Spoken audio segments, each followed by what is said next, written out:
সাইয়েদনা লোকমান ছিলেন চেহারায় কালো চেহারা লোক।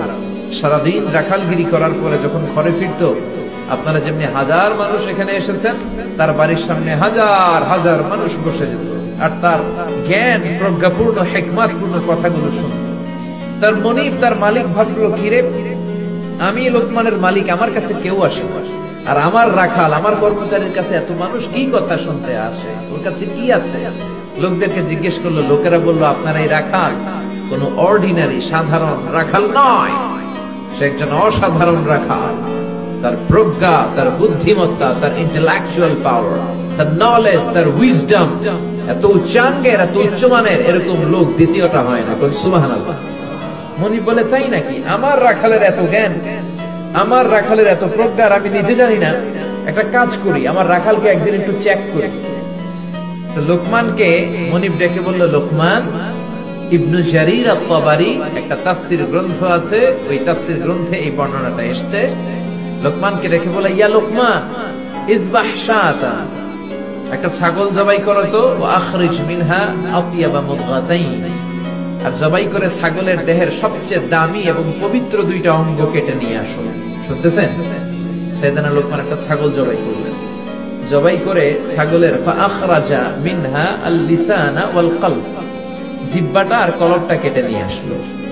মনিব বলল, লোকমান, ইযহাব ওয়াজবাহ শাতান উখরা, আরেকটা ছাগল জবাই করো, ওয়া আখরিজ মিনহা আখবাসা মুদগাতাইন মিনহা, আরেকটা ছাগল জবাই করে এবার ছাগলের দেহের সবচেয়ে নিকৃষ্ট অপবিত্র দুইটা অঙ্গ কেটে নিয়ে আসো। সাইয়েদনা লোকমান আবার আরেকটা ছাগল জবাই করলেন, ফাআখরাজা আল-লিসানা ওয়াল কলব, আবার তিনি জিহ্বা আর কলব কেটে নিয়ে আসলেন।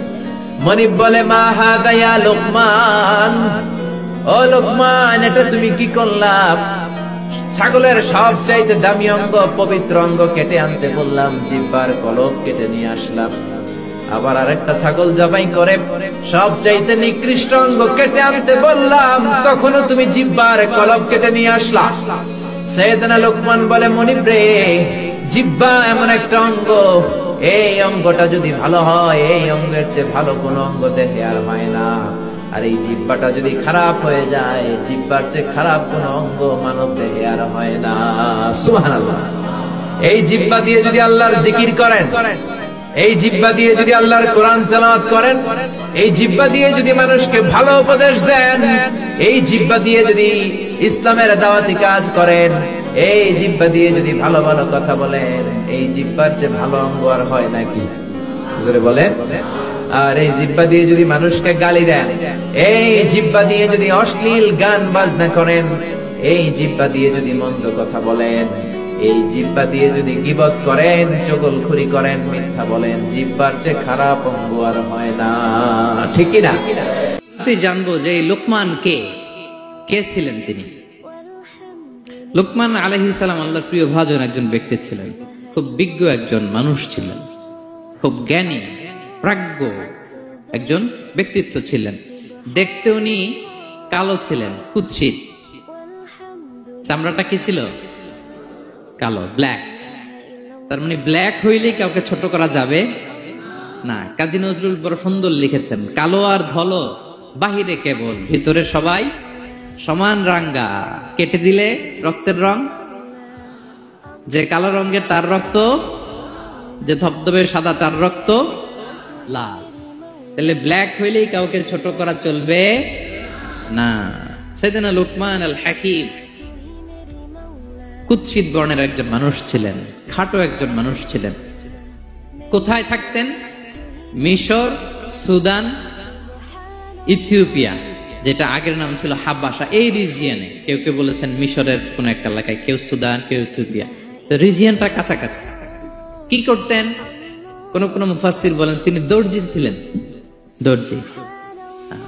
কেউ কেউ বলেন তিনি ছিলেন কানা নাজ্জারান, নাজ্জার মানে কাঠমিস্ত্রি ছিলেন।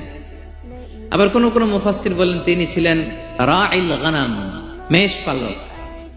বেশিরভাগ তাফসিরে এসেছে তিনি মেষ পালক ছিলেন, ছাগল চড়াতেন, যেটা নবীদের পেশা ছিল, দায়িত্ব ছিল। ওনারা ছাগল চড়াতেন শুরুর দিকে। তো লোকমান হাকিম তিনিও ছাগল চড়াতেন এবং তিনি দাস ছিলেন। মুক্ত জীবন তার ছিল না। তিনি একজন মনিবের আন্ডারে তার ছাগলগুলো মরুভূমিতে যে কি করতেন, চড়াতেন। মজার ব্যাপার হচ্ছে, সারা দুপুর, সারা বিকেল, সারা দিন ছাগল চড়িয়ে আসার পরে লোকমান যখন বাসায় ফিরে আসতো, তখন এলাকার লোকজন সবাই লোকমানের কাছে জড়ো হতো, আর উনি তাদেরকে তার প্রজ্ঞা, তার বিজ্ঞোচিত কথাগুলো শেয়ার করতেন, শোনাতেন, এগুলো বলতেন। তো এগুলো দেখে লোকমানের মালিক অবাক, কিরে আমার কাছে এলাকার কেউ আসে না, কিন্তু আমার দাস দেখতে কুৎসিত কালো, এই লোকমানের কাছে সবাই এসে ঘিরে থাকে, কি ওর কাছে কি পায়, কি আছে ওর কাছে? তো শ্রোতাদের কয়েকজনকে ডেকে বললো, ঘটনা কি? তোমরা সবাই লোকমান সন্ধ্যাবেলায় ফিরে আসলে তার পাশে জড়ো হও কেন, কি পাও? তো তারা বলল, আপনার দাস লোকমান, এটা সে সাধারণ কোনো মানুষ নয়, সে অসাধারণ মানুষ। সে এমন কথা বলে, এগুলো শুনলে জীবন পাল্টে যায়। সুবহানাল্লাহ বিহামদিহি। মালিক বললে, ঘটনা কি? আমি ওর মালিক, কই কোনোদিন তো এরকম ওর সাথে কোনো কনভারসেশনে যাই নাই, কথা হয় না, আমি তো শুনি নাই, দেখি আজকে চেক করে দেখি কি ওর এত বিজ্ঞতা, এত জ্ঞান, এত প্রাজ্ঞতা কিসের দেখি। তো আজকে সন্ধ্যাবেলায় ফিরছে, উনি বলতেছে, ইয়া লোকমান ইযবাহ লানা শাতান, একটা ছাগল জবাই করো, ওয়া আখরিজ মিনহা আতিয়াবা মুদগাতাইন, এবার এই ছাগলের সবচেয়ে শ্রেষ্ঠ দুইটা অঙ্গ কেটে নিয়ে আসো, যাও। ফাআখরাজাল লিসান ওয়াল কলব, লোকমান যে ছাগল জবাই করে, ছাগলের জিহ্বাটা আর কলব, হার্ট, এই দুইটা কেটে নিয়ে আসছে, বলছে এই দুইটা শ্রেষ্ঠ। বলছে আচ্ছা ঠিক আছে। মালিক আবার বললো, ওয়াজবাহ লানা শাতান উখরা ইয়া লোকমান, যাও আরেকটা জবাই করো, ওয়া আখরিজ মিনহা আখবাসা মুদগাতাইন, এবার সবচেয়ে নিকৃষ্ট দুইটা অঙ্গ ছাগলের কেটে নিয়ে আসো, যাও দেখি তো। ফাআখরাজাল লিসান ওয়াল কলব, সে আরেকটা ছাগল জবাই করে আবার জিহ্বা আর হার্ট, কলব কেটে নিয়ে আসছে, বলছে এই যে এটা সবচেয়ে নিকৃষ্ট। তো মালিক বলে, মা হাযা ইয়া লোকমান, মা লাকা ইয়া লোকমান, ঘটনা কি লোকমান? শ্রেষ্ঠ দুটো অঙ্গ কাটতে বললাম, জিহ্বার কলিজা হৃদয় কেটে নিয়ে আসলাম, বললাম সবচেয়ে নিকৃষ্ট দুটো অঙ্গ কাটো, আবার জিহ্বার এটা কেটে নিয়ে আসলাম। তো লোকমান বলতেছে, জিহ্বা আর হৃদয় যদি শ্রেষ্ঠ হয়, কলব যদি শ্রেষ্ঠ হয়, এর চেয়ে শ্রেষ্ঠ অঙ্গ আর হতে পারে না। আর জিহ্বা আর কলব যদি খারাপ হয়, মানুষের মুখ আর হৃদয় যদি খারাপ হয়, এর চেয়ে নিকৃষ্ট অঙ্গ আর হতে পারে না। সে তো অবাক, তাই তো? সে চিন্তা করে দেখে, তাই তো, এই মুখ দিয়ে মানুষ ভালো কথা বলে, সত্যের পায়গাম পৌঁছায়, মানুষের কল্যাণের জন্য ডাকে, জিকির করে, তাসবিহ পড়ে, কোরআন তেলাওয়াত করে, তখন তো এই জিহ্বা শ্রেষ্ঠ। আবার এই জিহ্বা দিয়ে যখন সে সমালোচনা করে, গীবত করে, শেখায়াত করে, অন্যকে গালি দেয়, কটু কথা বলে, তখন তো এই জিহ্বাটাই নিকৃষ্ট, ঠিক কিনা? আবার এই হৃদয় দিয়ে, এখানে সিনায় যখন আল্লাহর জিকির বসায়, এই হৃদয় দিয়ে মানুষের কল্যাণের কথা চিন্তা করে, সত্যের কথা চিন্তা করে, তখন তো এটা সবচেয়ে ভালো। আবার এই হৃদয়ে যদি অন্যের ব্যাপারে হিংসা পুষে রাখে, এই হৃদয়ে যদি সে নিজের ব্যাপারে হাই স্টিম, অহংকার পুষে রাখে, তাইলে হৃদয়ের চেয়ে খারাপ অঙ্গার হতে পারে? মালিক অবাক হয়ে গেল, বলতেছে, তাই তো লোকমান, আসলেই তুমি অনেক প্রাজ্ঞ, অনেক বিজ্ঞ, যাও, তোমাকে আমি আর এই বন্দিত্বের মধ্যে আটকে রাখতে চাই না, তোমাকে আমি এই ভালো কথাগুলো গণমানুষের কাছে পৌঁছে দেওয়ার জন্য আজ থেকে তোমাকে লোকমান আমি আজাদ করে দিলাম। মুক্ত জীবন পেয়ে মুক্ত বিহঙ্গের মতো তিনি উড়ে বেড়াতে লাগলেন, আর মানুষের কাছে তার এই প্রাজ্ঞ বিজ্ঞচিত কথাগুলো তিনি ছড়াতে লাগলেন। তো তিনি তার সন্তানকে ডেকে বলেছিলেন, কিছু উপদেশ দিয়েছিলেন ডেকে, যে বাবা এটা করো, এটা করো, এটা করো, এটা করো না।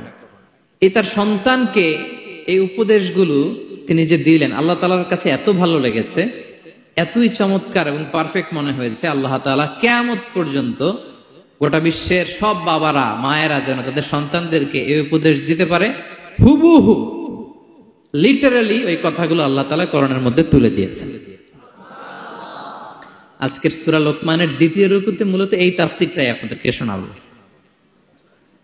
তো কোন প্লট, কোন স্লট আজকে আলোচনা হবে, সবার কাছে ক্লিয়ার? হ্যাঁ, আগ্রহ জাগছে, জানার ব্যাপারে আগ্রহ জাগছে? আচ্ছা, আসুন আমরা মহাবিশ্বের মহাগ্রন্থ আল কোরআন আল কারীম থেকে সরাসরি আলোচনা শুরু করি। আমরা আউযু বিল্লাহ দিয়ে শুরু করে সবাই পড়ুন। আউযু বিল্লাহি মিনাশ শাইতানির রাজীম। বিসমিল্লাহির রহমানির রহিম। ولقد آتينا لقمان الحكمة أن اشكر لله ومن يشكر فإنما يشكر لنفسه ومن كفر فإن الله غني حميد سبحان الله পড়েন। আল্লাহ তাআলা বলছেন ওয়ালাকাদ আতাইনা লুকমানাল হিকমা, আমি লুকমানকে হিকমত দিয়েছি, প্রজ্ঞা দিয়েছি, আর বলেছি আনিশকুর লিল্লাহ, লুকমান আল্লাহ শুকরিয়া করো। ওমান ইয়াশকুর ফাইন্নামা ইয়াশকুরু লিনাফসি, যে আল্লাহ শুকরিয়া করে সে তার নিজের জন্যই করে, এটা নিজের জন্যই ভালো।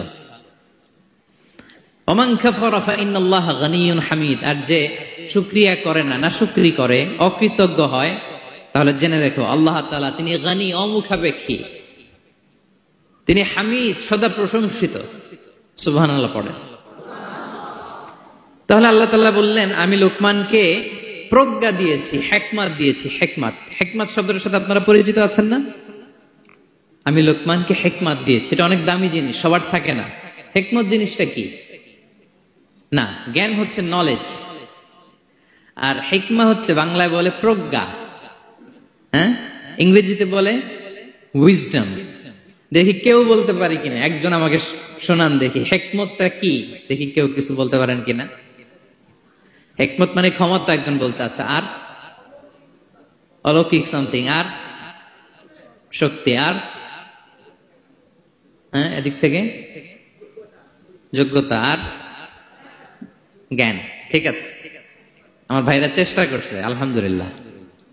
আচ্ছা, হিকমত আর ইলমের মধ্যে পার্থক্য আছে। হিকমা is something more than knowledge. আজকে শিখে যান। ইলম মানে যেটা জ্ঞান বা নলেজ, নলেজের সাথে যখন কমন সেন্স যুক্ত হয় তখন ওটা হিকমা হয়ে যায়। সুবহানাল্লাহ কইতে বললেন না? নলেজ, নলেজ আর common sense, I repeat, knowledge আর কমন সেন্স ইকুয়াল টু হিকমা বা উইজডম। শুধু জ্ঞান থাকলেই হয় না, জ্ঞানটা কিভাবে আপনি অ্যাপ্রোচ করবেন, প্রচার করবেন, প্রেজেন্টেশন করবেন, উপস্থাপন করবেন, এটা জানার দরকার আছে না নাই?